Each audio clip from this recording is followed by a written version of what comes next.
যিটো আমি first class molecular স্পেক্ট্ৰস্কপিৰ ওপৰত তাত আমি কি পঢ়িছিলোঁ আমি যিখিনি ইন্ট্ৰডাক্টৰী কথা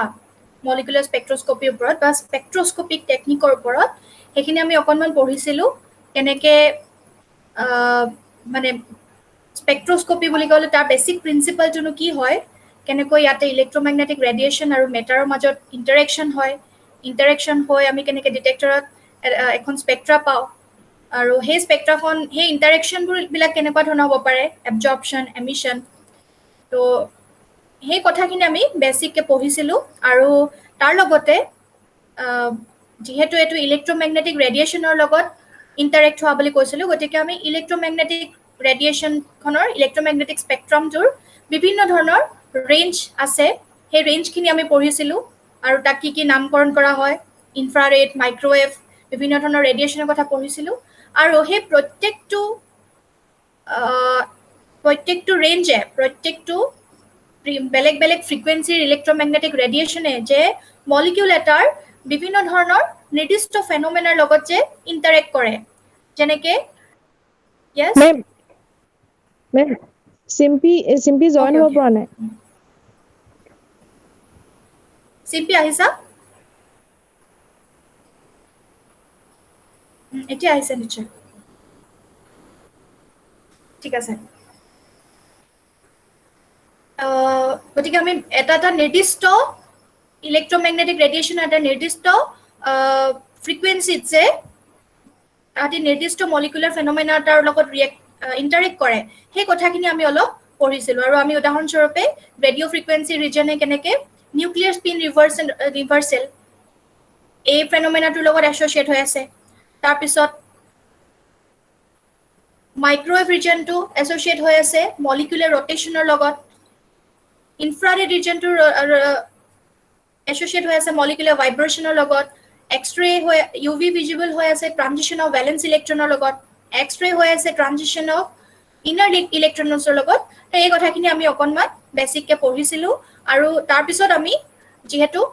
প্ৰত্যেকটো ইউনিটতে এটা এটা নিৰ্দিষ্ট স্পেক্ট্ৰস্কপিক টেকনিকৰ কথা ডিছকাছ কৰা হৈছে গতিকে আমি ইয়াত বহলকৈ প্ৰত্যেকটো টেকনিক পঢ়িম কিন্তু এতিয়া কথা হ'ল আমি যিহেতু স্পেক্ট্ৰস্কপি কথা পঢ়িছোঁ গতিকে আমি সেই স্পেক্ট্ৰস্কপিৰ যিখিনি বেছিক কথা মানে যিটো বেছিক আমাক ইনষ্ট্ৰুমেণ্টৰ প্ৰয়োজন সেইটোৰ বিষয়ে আমি অকণমান জানি লোৱাটো ভাল আৰু সেই ইনষ্ট্ৰুমেণ্টটো কোৱা হয় স্পেক্ট্ৰমিটাৰ তো এতিয়া সেই স্পেক্ট্ৰমিটাৰটোৰ যিটো মূল তাৰ মূল ষ্ট্ৰাকচাৰটো কেনেকুৱা হয় আমি যদি চাওঁ তেতিয়া দেখিম আৰু কোনোবা আহিছে সৌৰভ আহিছে ঠিক আছে তো আমি স্পেক্ট্ৰমিটাৰটোৰ আমি যদি মূল ষ্ট্ৰাকচাৰ যিটো সেইটো যদি চাওঁ তেতিয়া দেখিম যে প্ৰথম তাত এটা আমাক কি লাগিব চ'ৰ্চ লাগিব সেই চ'ৰ্চটো আমাৰ কি হ'ব সেই বেলেগ বেলেগ ইলেক্ট্ৰমেগনেটিক ৰেডিয়েশ্যন আমাক নিৰ্দিষ্ট আমি যিটো টেকনিক ইউজ কৰিম সেই টেকনিকটোৰ কাৰণে যেনিবা আমি আইআৰ স্পেক্ট্ৰস্কপি পঢ়িবলৈ গৈ আছোঁ তেতিয়াহ'লে আমাক কি কৰিব এই চ'ৰ্চটোৱে আমাক সেই আইআৰ ৰেডিয়েশ্যন ইয়াৰ পৰা আমি পাম ই এমিট কৰিব আইআৰ ৰেডিয়েশ্যন এমিট কৰিব এই চ'ৰ্চটোৱে এই চ'ৰ্চটোৰ পৰা ইলেক্ট্ৰমেগনেটিক ৰেডিয়েশ্যন গৈ এটা এণ্ট্ৰেন্স স্লিটেৰে গৈ ইয়াত পাৰ হৈ যাব এই এণ্ট্ৰেন্স স্লিটটো আমি কেলৈ দিছোঁ যাতে খুব কম পৰিমাণৰ ৰেডিয়েশ্যনহে একেলগে বহুতখিনি ৰেডিয়েশ্যন গ'লে আমি তাক কেৰেক্টাৰাইজ কৰাটো তাক এটা নেৰ' ফ্ৰিকুৱেঞ্চি ৰেঞ্জত বন্ধাটো আমাৰ কাৰণে দিগদাৰ হৈ যাব গতিকে আমি খুব কম পৰিমাণৰ ৰেডিয়েশ্যন যাতে এইফালে পাৰ হৈ যাব পাৰে গতিকে আমি এটা খুব এণ্ট্ৰেন্স স্লিট এটা বুলি কয় একেবাৰে সৰু এটা ফুটাৰ মাজেৰে আমি পঠাই পেলাই এই গোটেই আচলতে এই এণ্ট্ৰেন্স স্লিটৰ পৰা এক্সিট স্লিটলৈকে এই গোটেইখিনি কোৱা হয় মন'ক্ৰমেটৰ কিয় মন'ক্ৰমেটৰ বুলি কোৱা হয় এই যে ৰেডিয়েশ্যনটো যে ইয়াৰ পৰা ইয়ালৈ পাৰ হৈ গৈছে এইটো তোমালোকে আজিকালি এটা ডিছপাৰ্চন ডিভাইচ ইউজ কৰে ইলেক্ট্ৰনিক ডিছপাৰ্চন ডিভাইচ হয় কিন্তু তোমালোকে কল্পনা কৰিব পাৰা এটা প্ৰিজমৰ লগত প্ৰিজমত কি হয় আমি এটা প্ৰিজমৰ মাজেৰে যেতিয়া হোৱাইট লাইট পাছ কৰোঁ হোৱাইট লাইট পাছ কৰিলে কি হয় পাছ কৰাৰ পিছত সি কি হয় বেলেগ বেলেগ 7টা ৰঙলৈ সি নিজে নিজে ভাগ হৈ যায় কেলে ভাগ হৈ যায় কাৰণ এই 7টা ৰঙৰ নিজা নিজা ফ্ৰিকুৱেঞ্চি আছে তো সেই ফ্ৰিকুৱেঞ্চি অনুসাৰে হি নিজে নিজে ভাগ হৈ যায়, ইয়াকে কোৱা হয় ডিসপাৰচন। গতিকে আমি যেতিয়া ষ্টাডি কৰিম আমাক মনোক্ৰমেটিক লাইট এটা লাগিব, তেতিয়াহে আমি, কাৰণ আমি যিটো ইনচিডেণ্ট ৰে আমি মলিকিউলটোৰ ওপৰত পঠাম, আমি মলিকিউলটোৰ ওপৰত ইনচিডেণ্ট কৰিম, সেইটোৰ ফ্ৰিকুৱেঞ্চি আমি একজেক্টলি জানিব লাগিব, সেইটো নিৰ্দিষ্ট এটা ফ্ৰিকুৱেঞ্চি হ'ব লাগিব, তেতিয়াহে আমি তাৰ মাজত কি ইণ্টাৰেকশ্যন হ'ল আমি গম পাম। গতিকে এই গোটেই আয়োজনটো আমাৰ সেইটো কাৰণে। গতিকে এই ডিসপাৰচনটো হ'ল, ডিসপাৰচনটো হোৱাৰ পিছত এক্সিট স্লিটাৰে কি হ'ব, নিৰ্দিষ্ট এটা ফ্ৰিকুৱেঞ্চি বা এটা নহ'লেও একেবাৰে কম ৰেঞ্জৰ ফ্ৰিকুৱেঞ্চি এটা, খুব সৰু ৰেঞ্জৰ, যেনিবা 200ৰ পৰা 205, মই এনেই এক্সাম্পল এটা দিছোঁ, এই ৰেঞ্জৰ যেনিবা ৰেডিয়েশ্যন এইখিনি পাছ হৈ গ'ল, পাছ হৈ পেলাই সি কি হ'ব, এইটো হ'ল চেম্পল হোল্ডাৰ, ইয়াতে চেম্পল আছে। তো যদিহে ইউভি স্পেক্ট্ৰস্কপি হয় তেতিয়াহ'লে আমি চেম্পল হোল্ডাৰটোৰ নাম দিম কিউভেট। ঠিক তেনেদৰে স্পেক্ট্ৰস্কপিক টেকনিকৰ লগত আমি যিটো স্পেক্ট্ৰমিটাৰ ইউজ কৰিম তাৰ চেম্পল হোল্ডাৰটোৰ নেচাৰটো বেলেগ বেলেগ হ'ব পাৰে, শ্বেপটো বেলেগ বেলেগ হ'ব পাৰে, কেনেকুৱা চেম্পল ব্যৱহাৰ কৰিম সেইটোৰ ওপৰত ডিপেণ্ড কৰিব, লিকুইড ব্যৱহাৰ কৰিব পাৰি নে চলিড ব্যৱহাৰ কৰিব পাৰি। তো এই চেম্পল হোল্ডাৰটোৰ মাজেৰে এই ৰেডিয়েশ্যনটো পাৰ হৈ যাব, ডেফিনেটলি ইয়াত থকা চেম্পলটোৰ যিবিলাক মলিকিউলছ থাকিব, এই মলিকিউলছটোৰ লগত এই ইনচিডেণ্ট ৰেডিয়েশ্যনখিনিৰ ইণ্টাৰেকশ্যন হ'ব। এতিয়া যিটো ইণ্টাৰেকশ্যন হ'ব, either it may be absorption, emission, scattering, কিবা কিবি হ'ব, হোৱাৰ পিছত কি হ'ব, ই গৈ ক'ত কালেক্টেড হ'বগৈ, ডিটেক্টৰে এইখিনি কালেক্ট কৰিব, সি যি ছিগনেল পঠাব, ই যিটো ইণ্টাৰেকশ্যন হ'ব সেই ইণ্টাৰেকশ্যনটোৰ পৰা কিবা এটা ছিগনেল গৈ ডিটেক্টৰ তাত পাবগৈ, আৰু ডিটেক্টৰে আমাক কি দিব, এখন সেই ছিগনেলৰ ওপৰত বেছ কৰি তাত কিছুমান এম্প্লিফায়াৰ থাকে, মই আকৌ ক'ম এইটো। তো এম্প্লিফায়াৰটোৱে সেই ছিগনেলখিনি অকণমান ডাঙৰ কৰি পেলাই, সেইটো যিহেতু খুব সৰু সৰু ছিগনেল হ'ব, এম্প্লিফায়াৰে সেই ছিগনেলটোক ডাঙৰ কৰি পেলাই আমাক এটা এনেকুৱা স্পেক্ট্ৰা এখন দিব, আৰু সেইখনৰ পৰা আমি গম পাম যে কেনেকুৱা ধৰণৰ এবজৰ্পশ্যন হৈছে, কোনটো ফ্ৰিকুৱেঞ্চি এবজৰ্ব কৰিছে, কোনটো ফ্ৰিকুৱেঞ্চি এমিট কৰিছে, তেনেকুৱা ধৰণৰ ইনফৰ্মেশ্যনখিনি আমি পাম। গতিকে যদিও বা প্ৰতিটো স্পেক্ট্ৰমিটাৰৰ বেলেগ বেলেগ হয়, স্পেক্ট্ৰমিটাৰ প্ৰত্যেকটো টেকনিক লৈ প্ৰত্যেকটো স্পেক্ট্ৰমিটাৰ বেলেগ বেলেগ, আৰু দিনে দিনে এইবিলাক ডেভেলপ হৈয়ে আছে, আৰু বহুত ধৰণৰ ইয়াৰ লগত মানে ইনষ্ট্ৰুমেণ্টেশ্যন এছ'চিয়েট হৈ আছে, কিন্তু যদি আমি তাৰ যদি মূল যিটো ষ্ট্ৰাকচাৰ যদি চাবলৈ যাওঁ, সি এনেকুৱা এটা ষ্ট্ৰাকচাৰে দেখিবলৈ পাম। এতিয়া আমি স্পেক্ট্ৰমিটাৰ যিহেতু ষ্টাডি কৰিছোঁ, আমি তাৰ লগত ৰিলেট হৈ থকা দুটামান টাৰ্মো আমি পঢ়ি চাম। এটা হ'ল কি কৈছে, ছিগনেল টু নইজ ৰেচিঅ'। এতিয়া মই কি কৈছোঁ, আমি ছাপ'জ আমাক যেনিবা ডিটেক্টৰে কিছুমান ছিগনেল দিলে, চেম্পলৰ পৰা কিছুমান ছিগনেল গ'ল, গতিকে এই ডিটেক্টৰটোৱে যেতিয়া ছিগনেলবোৰ পায়, সেই ছিগনেলবোৰ কেৱল যে সেই এবজৰ্পশ্যন এমিশ্যন আমি যিটো বিচাৰিছোঁ সেইটোৱে থাকিব তেনেকুৱা নহয়, কিছুমান সৰু সৰু ফেনমেনা, আন কিছুমান ফেনমেনাও হৈ আছে। গতিকে বিভিন্ন ধৰণৰ মানে এনেকুৱা ধৰণৰ পাব মানে নইজ বুলি কয় এইবিলাকক, যিবিলাক আমাৰ দৰকাৰী নহয়, আমি যিটো ষ্টাডি কৰিবলৈ গৈ আছোঁ সেইটোৰ লগত এইবিলাক ফেনমেনাই দিয়া ছিগনেলবোৰ আমাৰ কোনো পধ্যে দৰকাৰী নহয়, কিন্তু ইহঁতি খুব সৰু সৰু, গতিকে ইহঁতক আমি ইগন'ৰ কৰিবও নোৱাৰোঁ যদি স্পেক্ট্ৰাখনত আহি যায়। গতিকে কি কৰে, আমাৰ যিটো এম্প্লিফায়াৰ থাকে বুলি কৈছিলোঁ, এম্প্লিফায়াৰটোৰ কামটো কি হ'ল, যিটো আমাৰ দৰকাৰী ছিগনেল, সেই দৰকাৰী ছিগনেলটোক তাৰ ইণ্টেনচিটিটো বঢ়াই দিয়ে, তাক অকণমান ডাঙৰ কৰি দিয়া আমাৰ স্পেক্ট্ৰাখনত, আৰু এই যিবিলাক নইজ আছে এই নইজবিলাক যাতে এনেকৈ সৰু হৈ যায় বা নোহোৱা হৈ যায়। গতিকে সেই কামটো এম্প্লিফায়াৰে কৰে। কিন্তু এম্প্লিফায়াৰে কৰিলেও এম্প্লিফায়াৰটোৱেতো নিজেতো নাজানে যে কোনটো ছিগনেল আমাক দৰকাৰী বা কোনটো অদৰকাৰী। গতিকে কেতিয়াবা কি হয়, তাৰ ওপৰত বেছ কৰি কেতিয়াবা ছিগনেল এইটো যেনিবা আমাৰ দৰকাৰী ছিগনেলটো, আৰু এইটো এটা নইজ, কিন্তু কোনটো ছিগনেল কোনটো নইজ ধৰা পৰাটোৱে দিগদাৰ হৈ যায়। তো আমি সেই স্পেক্ট্ৰাখন চাই এতিয়া আমি কনফিউজ হ'ম যে এই পিকটো কিয় আহিলে, এইটো নইজ হয় নে এইটো ছিগনেল হয়। গতিকে আমাক কি কৈছে, এটা ভাল স্পেক্ট্ৰমিটাৰ বুলি আমি তেতিয়াহে ক'ম যদিহে সেই স্পেক্ট্ৰমিটাৰটোৱে আমাক দিয়া স্পেক্ট্ৰাখিনিত ছিগনেল টু নইজ ৰেচিঅ'টো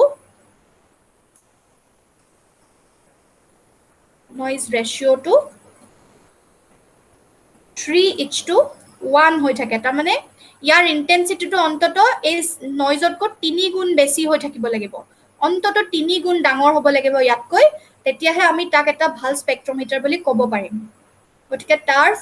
গোটেই ফাংচনিংটো এনেকুৱা হ'ব লাগিব যে নইজবোৰৰ এই যিবিলাক নইজ আহে সেই নইজবিলাকৰ ইন্টেন্সিটিটো খুবেই কম হ'ব লাগিব বা নাথাকিব লাগিব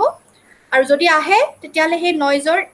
যিবিলাক সাইজ বা যিটো ইন্টেন্সিটি হয় সেইবিলাক সিগনেলতকৈ অন্তত 1/3 হ'ব লাগিব মূল সিগনেলতকৈ যাতে আমি তাক ইগনোৰ কৰিব পাৰোঁ গতিকে নহ'লে আৰু এতিয়া দিনে দিনে যে মই যে কৈছোঁ ডেভেলপ হৈ আহিছে এইবিলাক বস্তু ডেভেলপ কৰিবৰ কাৰণে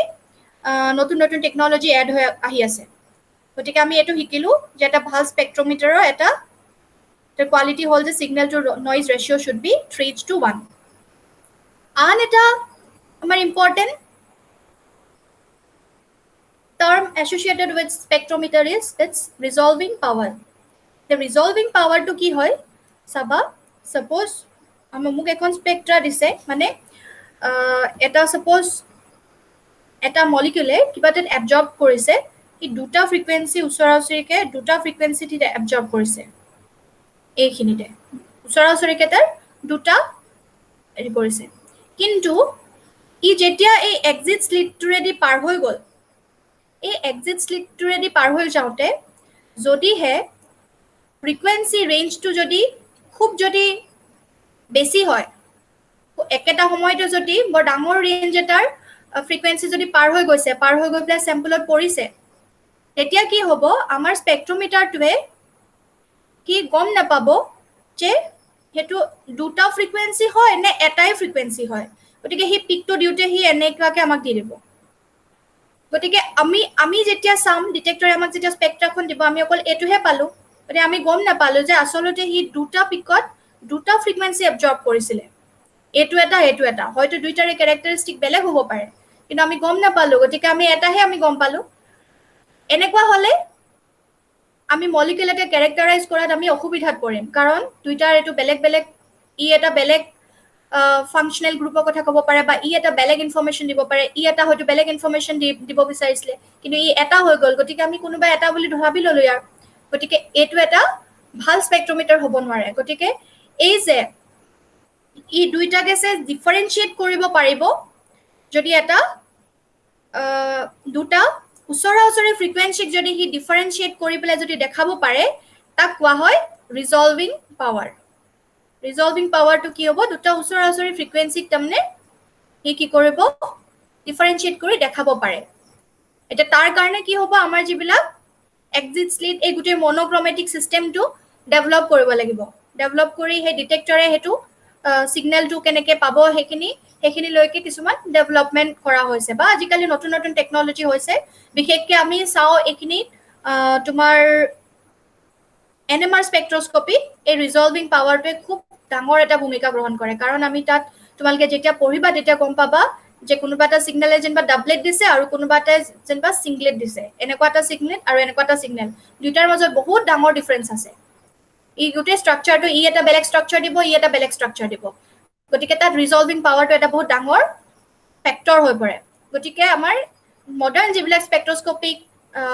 ইনষ্ট্ৰুমেণ্টেশ্যন এইবিলাক বস্তু এই এনেকুৱা ৰিজলভিং পাৱাৰ হওক সিগনেল টু নইজ ৰেচিঅ' হওক এইবিলাক উন্নত মান কৰিবলৈ আৰু বেছি ডেভেলপ হৈ গৈ আছে গতিকে এইখিনি আমি শিকিলোঁ ইয়াৰ লগত জড়িত আৰু বহুত কথা আছে গোটেইখিনি আমাক ইমান বেছি এতিয়া প্ৰয়োজন নাই বা তোমালোকে ইচ্ছা কৰিলে নিজেও কিছুমান শিকিব পাৰিবা কিন্তু আমি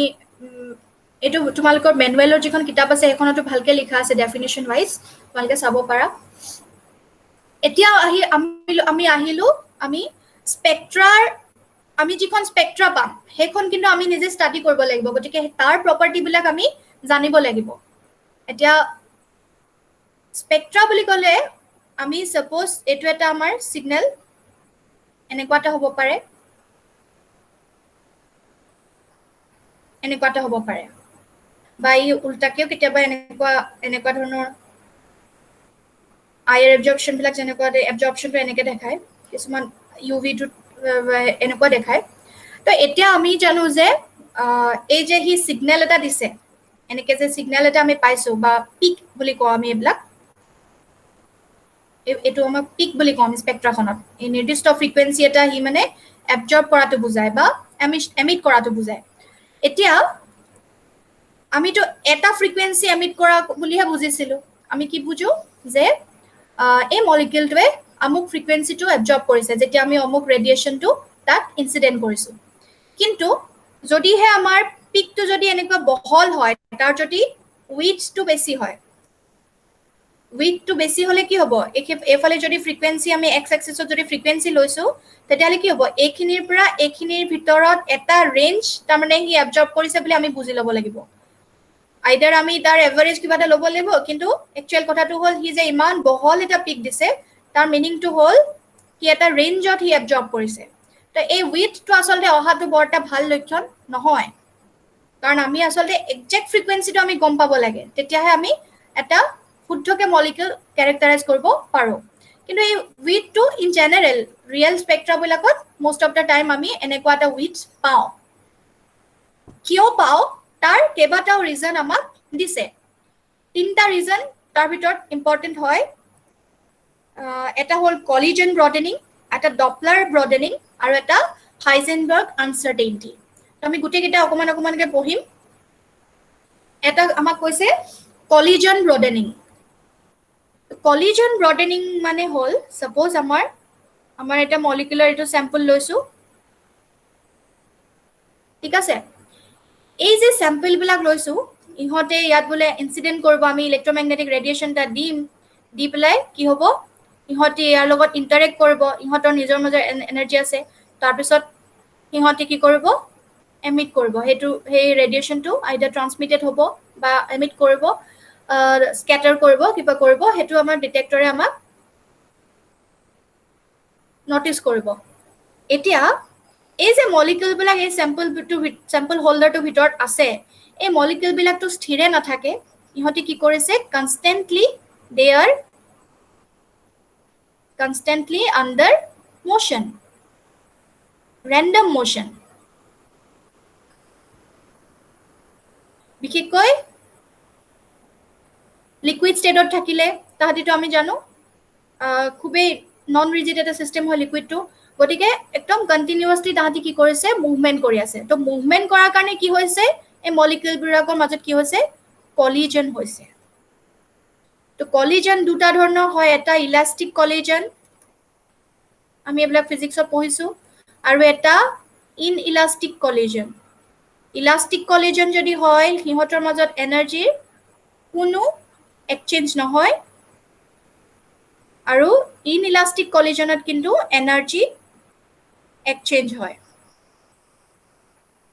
তাৰমানে এই এটা মলিকিউলে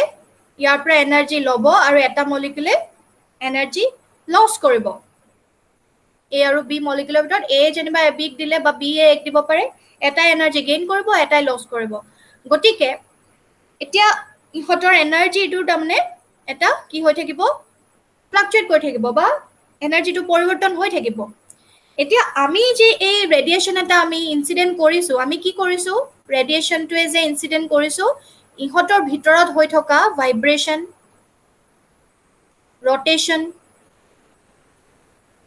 বা ইলেক্ট্ৰনিক ট্ৰানজিশ্যন সেইবিলাকৰ বিষয়ে আমি ষ্টাডি কৰিবৰ কাৰণে আমি এই ৰেডিয়েশ্যনটো ইনচিডেণ্ট কৰিছোঁ এই ভাইব্ৰেশ্যনেল মোশ্যনৰো তাৰ কি আছে নিজা কি আছে এনাৰ্জি লেভেল আছে ৰটেশ্যনৰ তেনেকৈ নিজা এনাৰ্জি লেভেল আছে কিন্তু যদিহে মলিকিউলটো কলাইড কৰি পেলাই সিহঁতৰ নিজৰ মাজতে যদি এনাৰ্জি এক্সচেঞ্জ হৈ আছে তেতিয়াহ'লে যেতিয়া আমাৰ ৰেডিয়েশ্যনটো পৰিব ইয়াতে তো সি এটা আমি ৰেডিয়েশ্যন এটা পৰিলে সি কিবা এনাৰ্জি এটা এবজৰ্ব কৰি পেলাই সি হায়াৰ ষ্টেটলৈ জাম্প মাৰিলে সেই আমাৰ এনাৰ্জি এক্সচেঞ্জটোকে আমি যিটো ডেল্টা ই হ'ল সেইটোকে আমি এইচ নিউটো আমি ডিটেক্টৰে আমাক ৰেকৰ্ড কৰা কথা আছিলে যেতিয়া সি এইটো এমিট কৰি দিলে সেইটোকে আমি ঘূৰি আহোঁতে সি এইটো এমিট কৰি দিছে গতিকে সেইটোকে সেই ফ্ৰিকুৱেঞ্চিটো আমাৰ ৰেকৰ্ড কৰাৰ কথা আছিলে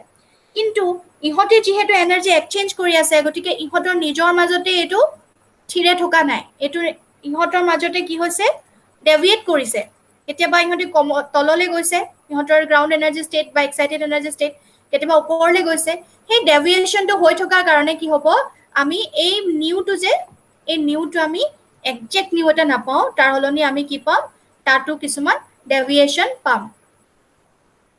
এই ডেভিয়েশ্যনটো পোৱাৰ কাৰণে কি হ'ব মিউ প্লাছ ডেল্টা মিউ ডেছ প্লাছ মাইনাছ ডেল্টা মিউ ডেছ যে হ'ব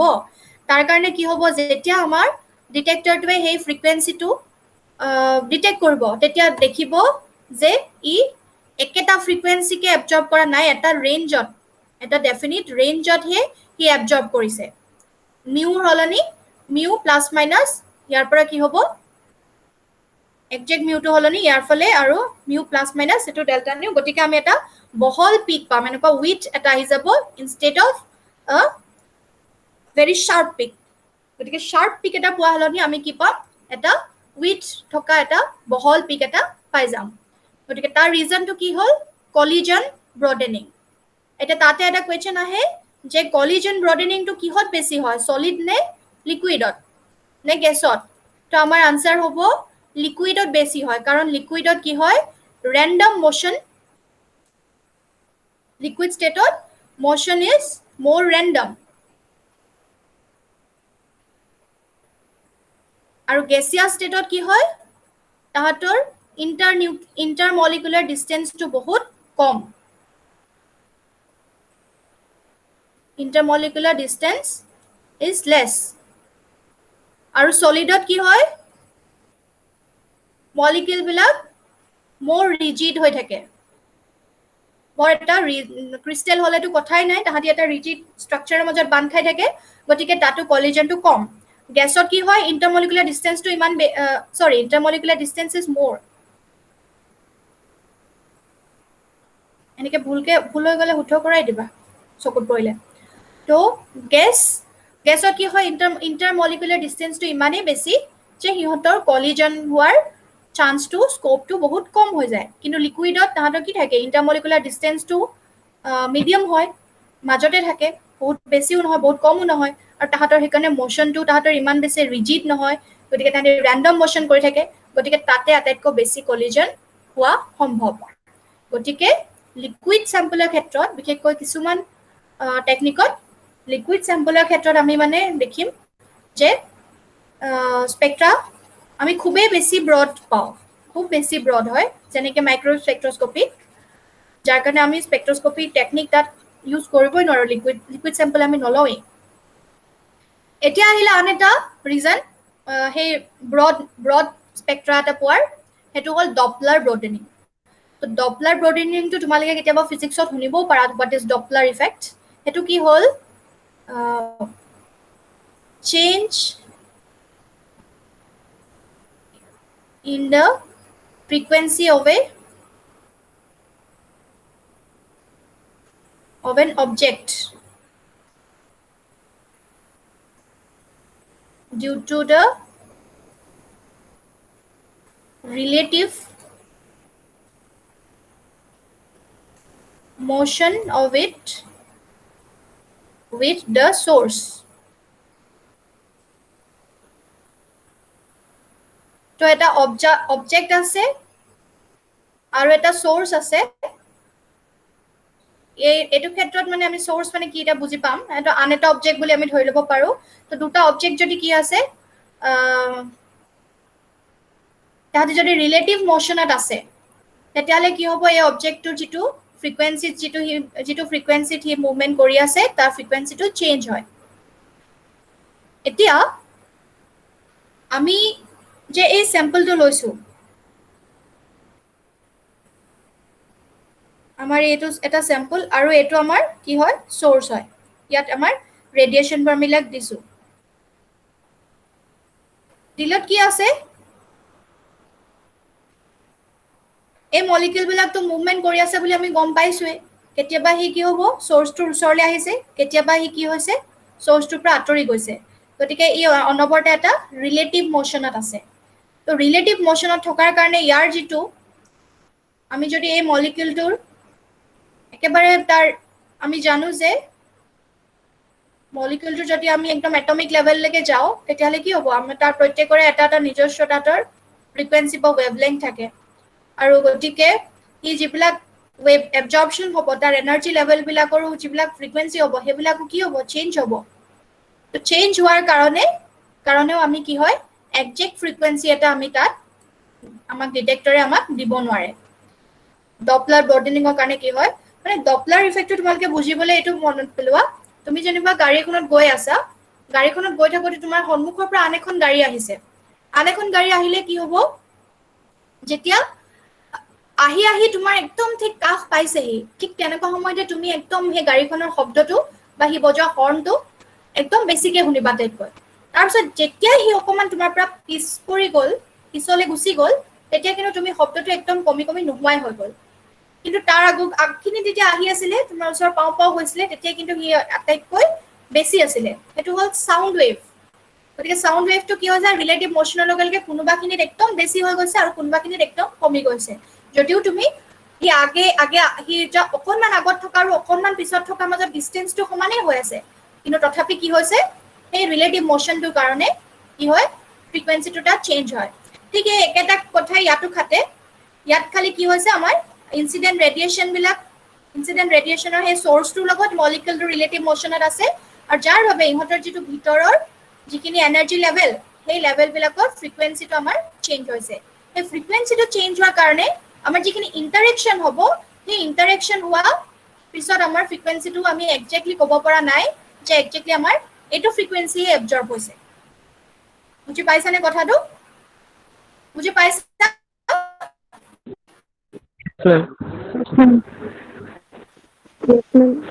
ওকে এতিয়া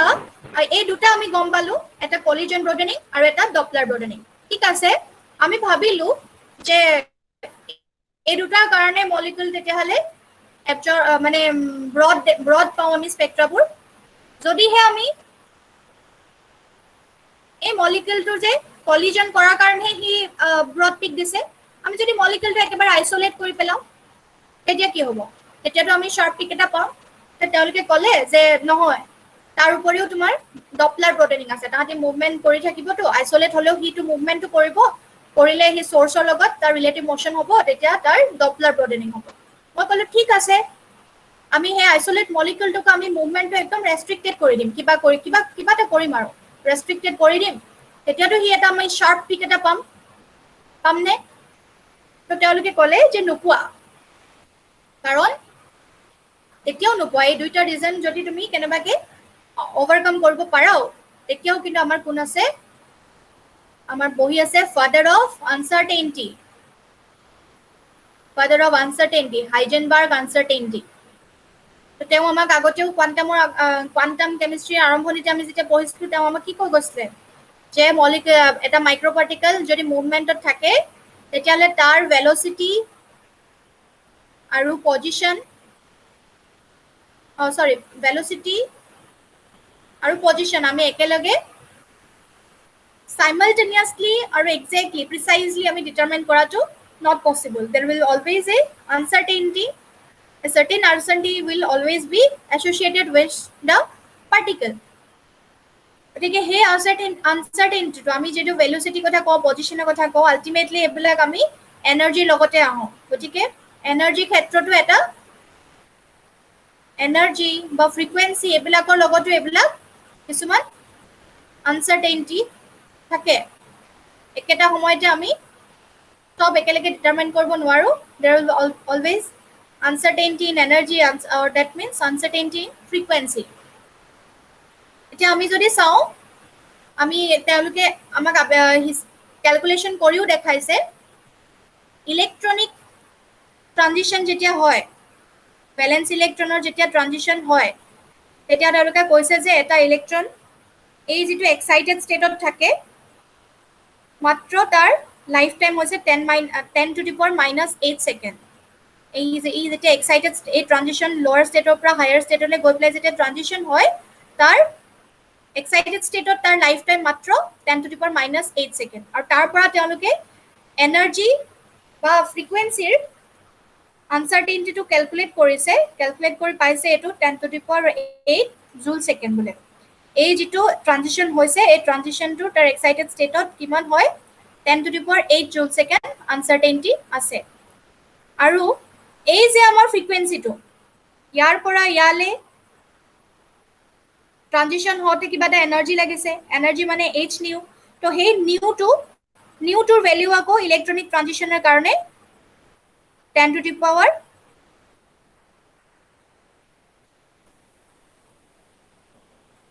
এটো 10 to the power 8 হার্টজ বা এইটো 7 to 8 জেনারেলি থাকে আৰু 7 to 8 হার্টজ থাকে গতিকে সরি এটো 10 to the power 7 to 8 hertz নহয় মোৰ ভুল হৈছে এটো 10 to the power 14 থাকে 14 to 16 হার্টজ থাকে তো যেহেতু ইয়াৰ তুলনাত এই গুটেই ট্ৰানজিশন হোৱা ফ্ৰিকুৱেন্সিটোৰ তুলনাত এই আনসাৰ্টেইনিটিটো ফ্ৰিকুৱেন্সি আনসাৰ্টেইনিটিটো বহুতেই কম গতিকে ইলেক্ট্ৰনিক স্পেক্ট্ৰোস্কপি কি হয় হাইজেনবাৰ্গ আনসাৰ্টেইনিটিয়ে বিশেষ প্ৰভাৱ নেপেলায় কিন্তু এনএমআৰ টেকনিকত আকৌ কি হয় সেই ফ্ৰিকুৱেন্সি আনসাৰ্টেইনিটিটো 10 to the power 7 জুল সেকেন্ড মান হয় আৰু যেটো ফ্ৰিকুৱেন্সি এছ'চিয়েট হৈ থাকে হেতু 10 to the power 7 to 8 hertz মান থাকে গতিকে ইয়াৰ ক্ষেত্ৰত আকৌ যেহেতু ওচৰা-ওচৰি ই ফ্ৰিকুৱেন্সি ইমানখিনি ফ্ৰিকুৱেন্সি হি তাক দৰকাৰ হয় হে হি ইমানখিনি ফ্ৰিকুৱেন্সি যদি এবজৰ্ব কৰে বা এই এনাৰ্জি গ্যাপটোৰ frequency already 10 to the power 10 to 7 minus 10 to 7 to 10 to the power 7 to 8 hertz মান হয় হে আৰু তাৰ ভিতৰতে ফ্ৰিকুৱেন্সি আনসাৰ্টেইনিটি 10 to the power 7 গতিকে কি হয় এনএমআৰ স্পেক্ট্ৰোস্কপিত হাইজেনবাৰ্গ আনসাৰ্টেইনিটি এটা মেজৰ ৰোল প্লে কৰে যাৰ কাৰণে এনএমআৰ স্পেক্ট্ৰোস্কপিত এই দুটা ক্ষেত্ৰত ইমান নহলেও হাইজেনবাৰ্গ আনসাৰ্টেইনিটিয়ে তাৰ পিক বিলাক ব্ৰড হোৱাত গুৰুত্বপূৰ্ণ ভূমিকা গ্ৰহণ কৰে গতিকে আমি দেখিম পিছলৈ যে এই বেলেগ বেলেগ স্পেক্ট্ৰোস্কপিক টেকনিকত বেলেগ বেলেগ ফেক্টৰ মেজৰ ৰোল প্লে কৰে গতিকে এইটো হল কিয় আমাৰ পিক বিলাক ব্ৰড হয় তাৰ এটা ৰিজন পিক ব্ৰড হোৱাৰ উপৰিও আমাৰ আৰু এটা কথা আছে হেতু হল ইন্টেন্সিটি এটো এটা পিক আৰু এটো এটা পিক আৰু এটো এটা পিক ইহঁতৰ ইন্টেন্সিটিটো বেলেগ বেলেগ বুলি আমি কম ইন্টেন্সিটি বুলি ক'লে আমি বুজিয়ে পাওঁ হেতু আকৌ মানে তোমালকে কথাটো ক'লে বুজি পাওঁ এই পিকটোৰ দামনে y এক্সিছত যেটো যিমান ডাঙৰকৈ হে পিকটো আহিব হেতু এটা ইন্টেন্সিটি গতিকে আমি নকলেও বুজি পাওঁ যে ইন্টেন্সিটিটো অলপ বেছি হ'ব লাগিব তেতিয়াহে আমি তাক সিগনেলৰ পৰা আমি ডিফাৰেন্সিয়েট কৰিব পাৰিম বা আমি ভালকে তাক এটা ক্যাৰেক্টাৰাইজ কৰিব কাৰণে আমাৰ সুবিধা হ'ব ইন্টেন্সিটি বেছি হ'লে গতিকে সেই ফেক্টৰটো কোনোবা এটা ইন্টেন্সিটি বেছি হ'ব নে কম হ'ব হেতু কি ফেক্টৰৰ ওপৰত ডিপেন্ড কৰে তিনটা ফেক্টৰ আকৌ এটা পপুলেশন অফ ষ্টেটস এটা ট্ৰানজিশন প্ৰবাবিলিটি আৰু এটা হল পাথ লেংথ প্ৰথমতে আমি পঢ়িছো পপুলেশন অফ ষ্টেটস তো ধৰি লও আমাৰ দুটা তিনটা এইখিনি ড্ৰ কৰো সুবিধা হ'ব আমাৰ এই তিনটা এনাৰ্জি ষ্টেট আছে এটা E1 E2 E3 এতিয়া আমাৰ ট্ৰানজিশনটো ইয়াৰ পৰাও হ'ব পাৰে বা ইয়াৰ পৰাও হ'ব পাৰে এই দুটাৰ পৰা ট্ৰানজিশন হ'ব পাৰে আমি ধৰিলো E1 ষ্টেটত আমাৰ পাঁচটা মলিকিউল আছে এনে আৰু মই এক্সাম্পল লৈছো আৰু E2 ষ্টেটত দুটা মলিকিউল আছে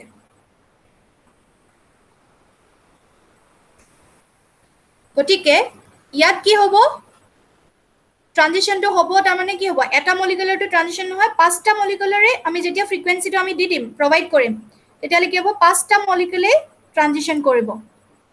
ট্ৰানজিশন কৰা মানে ইহতি হে একেটা প্ৰায় একেটা এমাউন্ট অফ এনাৰ্জি এবজৰ্ব কৰি পেলাই ডিটেক্টৰলে পঠাব আৰু এই যেটো সিগনেল তাহাঁতি দিব এই যেটো ফ্ৰিকুৱেন্সি দিব কি হ'ব পাঁচটা মলিকিউলে একেলগে দিব আনহাতে ইয়াত কেটা আছে তিনটা মলিকিউল আছে তো ইয়াতো আমি ৰেডিয়েশন এটা দিলো যেটো দৰকাৰ হয় তো সেই ৰেডিয়েশনটো দিয়াৰ লগে লগে ইয়াত কি হ'ব তিনটা মলিকিউলৰ ট্ৰানজিশন হ'ল এনাৰ্জি লেভেল ইটো হৰু লোৱাৰ ষ্টেটৰ পৰা হায়াৰ ষ্টেটলে তো এই ফ্ৰিকুৱেন্সি ইয়াৰ লগতো কিবা এটা ফ্ৰিকুৱেন্সি ডেশ জড়িত হৈ আছে আৰু হিউ ডিটেক্টৰলে পঠালে গতিকে তাৰ পৰাও আমি কিবা এটা পিক পালো গতিকে আমি যিখন স্পেক্ট্ৰা পাম আমাৰ স্পেক্ট্ৰাখনত আমি দেখিম যে E1 পৰা যিটো E2 যে যিটো সিগনেল দিছে সেই সিগনেলটোৰ আমাৰ ইন্টেন্সিটি বেছি হ'ব কম্পেয়াৰ্ড টু E2 পৰা E3 লৈ হোৱা ইন্টেন্সিটিটো কিয় হ'ব আমি বুজিয়ে পাব পাৰো যে ইয়াত পপুলেশনটো ইয়াত কি আছে এই এনাৰ্জি ষ্টেটটোত পপুলেশন বেছি আছে বেছি পপুলেশন আছে মানে আমি ৰেডিয়েশনটো দিয়াৰ লগে লগে বেছি পৰিমাণৰ মলিকুলাৰ ট্ৰানজিশন হ'ব গতিকে এটা বেছি ষ্ট্ৰং সিগনেল আমাৰ ডিটেক্টৰলৈ যাব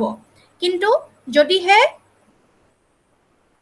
যিটোৰ পৰা ট্ৰানজিশন হ'ব তাত যদি কম পপুলেশন যদি কম হয় কম পৰিমাণৰ মলিকুল যদি হয় তেতিয়াহ'লে আমি ৰেডিয়েশনটো দিয়াৰ লগে লগে কম মলিকুলাৰ ট্ৰানজিশন হ'ব ইয়াৰে পাঁচটা বুলি কৈছো হয় পাঁচটাই যে ট্ৰানজিশন কৰিব তেনেকুৱা কোনো কথা নাই চাৰিটাই কৰিব পাৰে তিনটাই কৰিব পাৰে এটা দুটা মন নগলে নকৰিবও পাৰে ইন ৰিয়েলিটি আৰু ইয়াতো তেনেকে তিনটা আছে দুটাও কৰিব পাৰে কিন্তু যিয়ে নহলেও ইয়াৰ তুলনাত ইয়াৰ ট্ৰানজিশন কম হ'ব কম হলে সেই সিগনেলটো ইয়াতকৈ অলপ উইক সিগনেল যাব তো উইক সিগনেল গলে আমি ফাইনালি আমি কি পাম তাৰ ইন্টেন্সিটিটো অকনমান কম পাম কম্পেয়াৰ্ড টু দিস তো বেসিক্যালি কি হ'ব যিটো ষ্টেটৰ পৰা লোৱাৰ ষ্টেটৰ পৰা যদি হায়াৰ ষ্টেটলৈ যদি ট্ৰানজিশন হৈছে তেতিয়াহ'লে যিটোৰ পপুলেশন যিটো ষ্টেটৰ পপুলেশন বেছি তাৰ পৰা আমি বেছি ইন্টেন্সিটিৰ লাইন এডাল পাম কিন্তু আমি কেনেকৈ গম পাম এটোতো মই কৈ দিলো বুলিহে তোমালোকক যে পাঁচটা আছে ইয়াত দুটা আছে আমিতো ৰিয়েল মলিকুল এটাতো আমি গম নাপাওঁ যে ক'ত পপুলেশন বেছি আৰু সঁচা কথা ক'বলৈ গ'লে আমি এবছলিউট ভ্যালু এটা এনেকে এতিয়া মই যেনেকে কৈ দিছো ইয়াতে পাঁচটা আছে ইয়াতে দুটা আছে আমি এবছলিউট পপুলেশন এটা কেতিয়াও উলিয়াব নোৱাৰো এটো আমাৰ কোনো কালেই পসিবল নহব আমি কি উলিয়াও ৰিলেটিভ পপুলেশন মানে আমি ক'ব পাৰো যে E1 আৰু E2 কি আছে ৰিলেটিভ পপুলেশন 5:2 তাতে ৰেশিওটো উলিয়াব পাৰো আৰু সেই ৰেশিওটো এই ফৰ্মুলাটোৱে দিয়ে আৰু এই ফৰ্মুলাটো দিছিলে কোনে আমাক বোল্টজম্যান নামৰ সাইন্টিস্ট জনে এই ম্যাথমেটিক্যাল ফৰ্মুলাটো আমাক দিছিলে আমাক বহুত সহায় কৰিলে বোল্টজম্যানছ ডিস্ট্ৰিবিউশন ফৰ্মুলা বুলি কোৱা হয়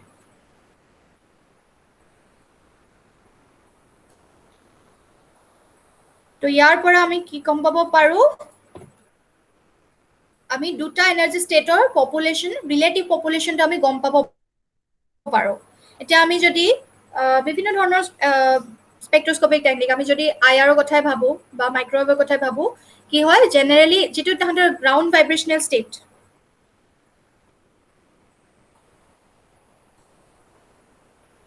গ্ৰাউণ্ড ভাইব্ৰেশনাল ষ্টেটত কি হয় population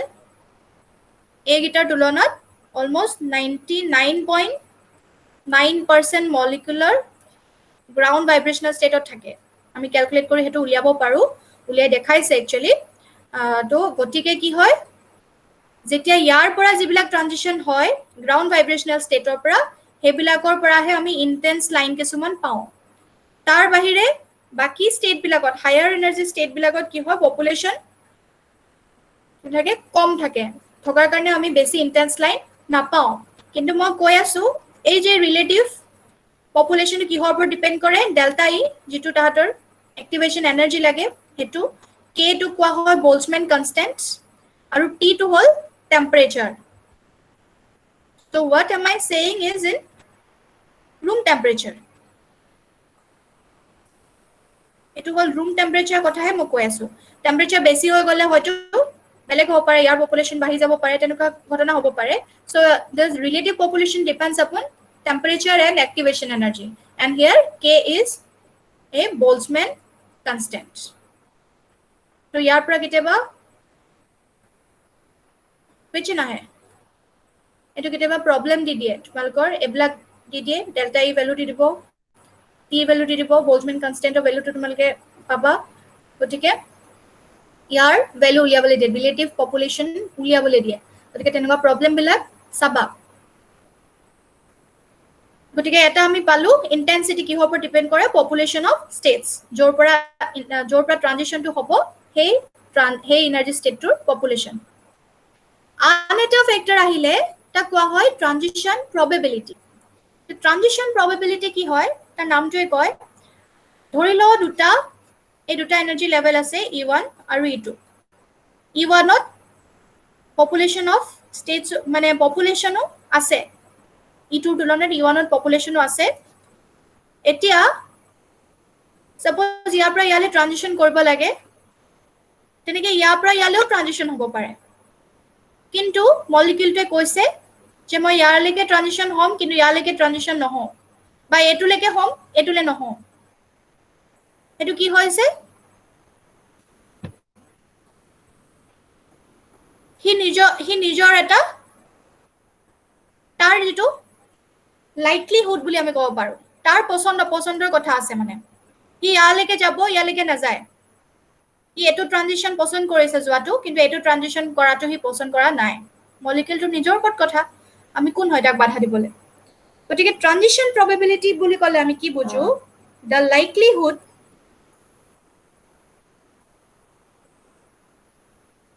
of a system in one state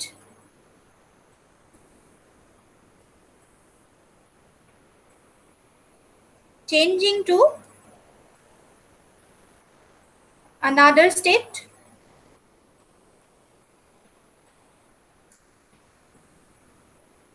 এইটো হ'ল ট্ৰানজিশ্যন প্ৰবেবিলিটি। তাৰমানে সি তাৰ কিমান মন আছে এটা চিষ্টেমৰ পৰা আন এটা চিষ্টেমলৈ চেঞ্জ হোৱাৰ। এতিয়া এই যে তাৰ মন থকাটো আমি কেনেকৈ গম পাম, কিন্তু আমি গম পাব লাগিব, নহ'লে আমি কোনডাল লাইন আমি পাম, আমাৰো এটা এক্সপেক্টেশ্যন থাকিব লাগিব নহয় যে কোনডাল লাইন আমি পোৱাৰ চান্স আছে, কোনডাল লাইন আমি পোৱাৰ চান্স নাই কোনটো ট্ৰানজিশ্যনৰ কাৰণে। গতিকে আমি তাৰ মনৰো বুজ ল'ব লাগিব, আৰু সেই মনৰ বুজ ল'বলৈ মেথমেটিচিয়ানসকলে কি কৰিছে, এটা আমাক মেথমেটিকেল ফাংচন দিছে।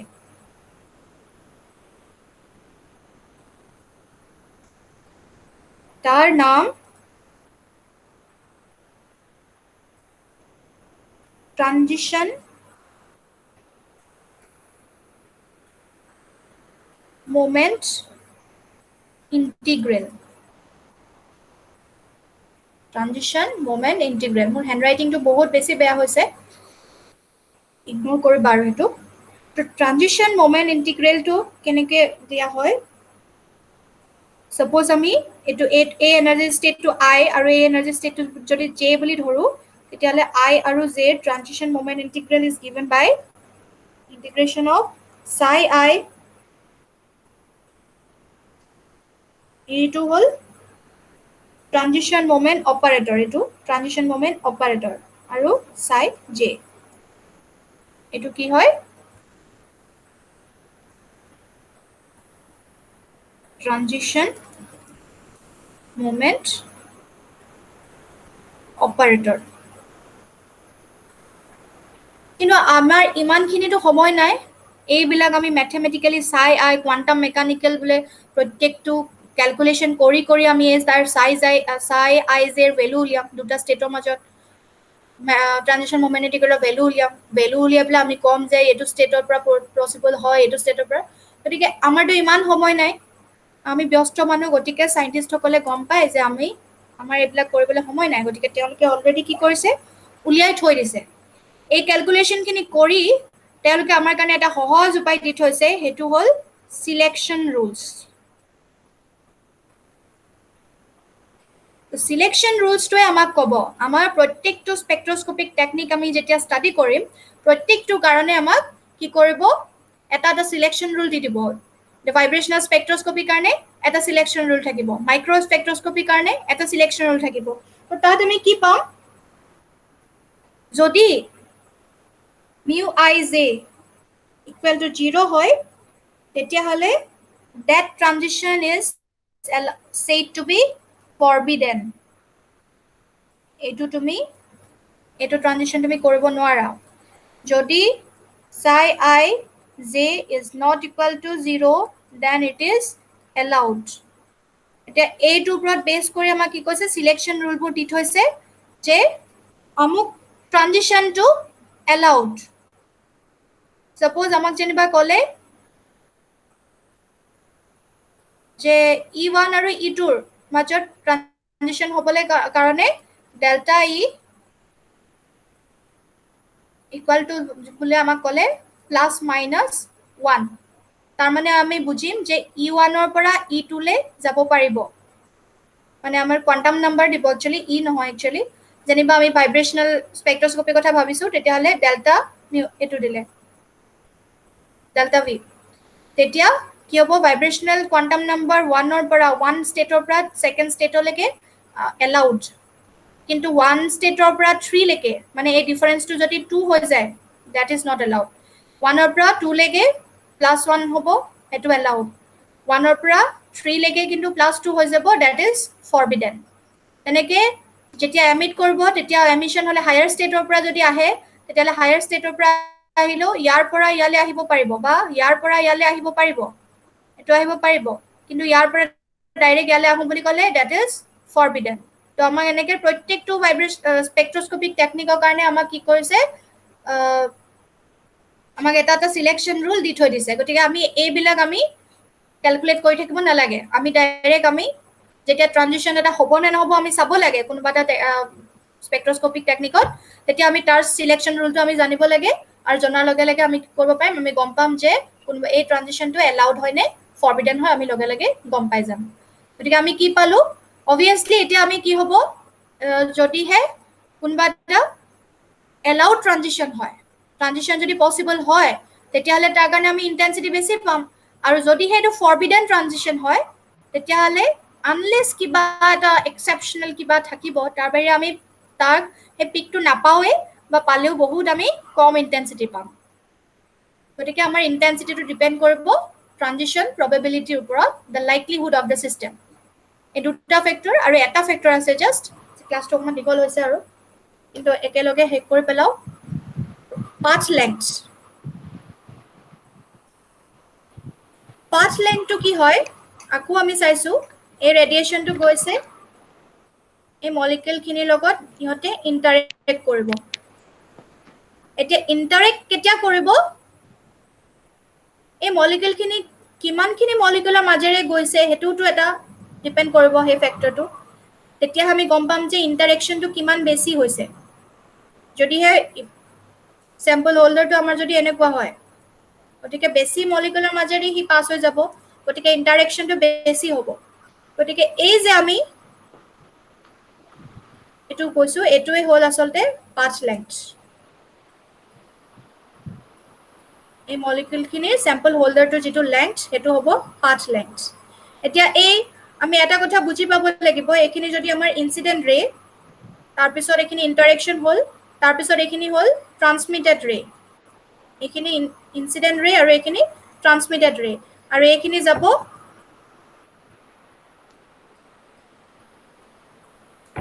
এখিনি কত যাব ডিটেক্টৰটোৱে এখিনি ষ্টাডি কৰিব এতিয়া এই ট্ৰান্সমিটেড ৰে কিমান হ'ব হেতুৰ ওপৰত ডিপেন্ড কৰিব আমাৰ সিগন্যালটোৰ ইন্টেন্সিটিৰ ওপৰত আৰু ট্ৰান্সমিটেড ৰে কিমান যাব ডিটেক্টৰটোলে হেতু ডিপেন্ড কৰিব আমি কিমান ৰে ইনসিডেন্ট কৰিছো গতিকে এই ৰেশিওটো সদায় ইম্পৰ্টেন্ট হ'ব আমাৰ কাৰণে গতিকে ET/E0 এই ৰেশিওটো আমাক ভ্যালু এটা দিছে এটা ফৰ্মুলা দিছে এই ফৰ্মুলাটো কোৱা হয় বিয়াৰ-ল্যাম্বাৰ্ট ল এটো হল বিয়াৰ-ল্যাম্বাৰ্ট ল এই কৈছে তেওঁলোকে কৈছে যে এই যেটো ৰেশিও ট্ৰান্সমিটেড ৰে আৰু ইনসিডেন্ট ৰে it will directly depend on কি হ'ব এটো molecular absorption coefficient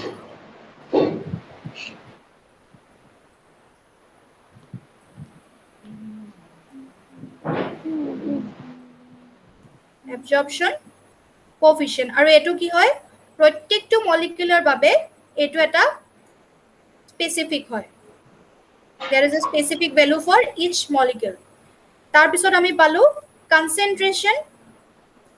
of the sample এটো এটা পালো আৰু নেক্সট এটো মই যেটো কলো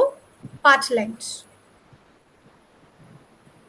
এতিয়া মই কলৱে যেটো আমি স্যাম্পল লম হেতু কাৰণে তাৰ স্পেসিফিক হয় কনসেন্ট্ৰেশনটো আমি স্যাম্পলটো যেটো আমিয়ে বনাম গতিকে আমি গম পাম তাৰ কি কনসেন্ট্ৰেশন হয় গতিকে পাথ লেংথৰ ওপৰত ই ডিপেন্ড কৰিব আৰু ইন কেস যদি আমি এটা আননোন কনসেন্ট্ৰেশন লৈছো তেতিয়ালে আমি পাথ লেংথটো গম পাম আমি জানিব লাগিব পাথ লেংথটো জানিলে আমি কনসেন্ট্ৰেশনটো উলিয়াব পাৰিম গতিকে ইন্টেন্সিটিটো কিহৰ ওপৰত ডিপেন্ড কৰিব কনচেন্ট্ৰেশ্যন, পাথ লেংথ, এইবিলাক ফেক্টৰৰ ওপৰত ডিপেণ্ড কৰিব। গতিকে এই তিনিটা হ'ল ফেক্টৰ্ছ যাৰ ওপৰত আমাৰ ফাৰ্ষ্ট পপুলেশ্যন অফ ষ্টেটছ আছিলে, then transition probability and then path length, বা আমি বিয়েৰ লেম্বাৰ্ট ল বুলি ডাইৰেক্টলি ক'ব পাৰোঁ। এই তিনিটা ফেক্টৰৰ ওপৰত আমাৰ ইণ্টেনচিটিটো ডিপেণ্ড কৰিব। গতিকে এইখিনি আছিলে আমাৰ বিভিন্ন ধৰণৰ স্পেক্ট্ৰেল প্ৰপাৰ্টিজ। এইখিনি আমি জানিলোঁ, জনাৰ পিছত আমি বেলেগ বেলেগ যিবিলাক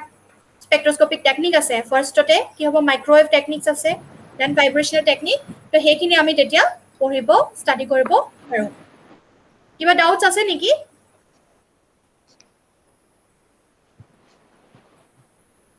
কিবা আছিলে নেকি? নাই নাই? বুজি পাইছা? পালো মেম। ঠিক আছে।